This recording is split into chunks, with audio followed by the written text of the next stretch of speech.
За пятницу и последующие выходные дни на территории Удмуртской республики было зарегистрировано 11 дорожно-транспортных происшествий, в которых 3 человека погибли и 15 человек, включая одну 8-летнюю девочку, получили ранения.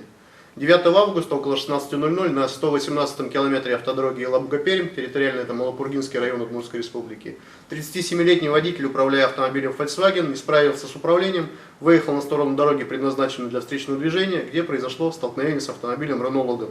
Впоследствии автомобиль Renault Logan совершил наезд на стоящий на обочине Москвич 2141. В результате происшествия на месте ДТП скончалась 33-летняя женщина, пассажир автомобиля Volkswagen. Травму получила 8-летняя девочка, которая перевозилась в соответствии с требованиями правил дорожного движения и находилась также в салоне автомобиля Volkswagen.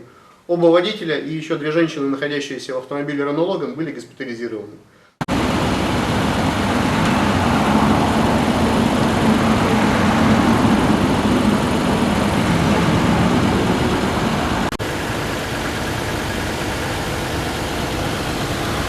Логин, да?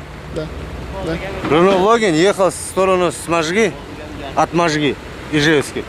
А такси ехал с Ижевский сюда, в сторону Можгу.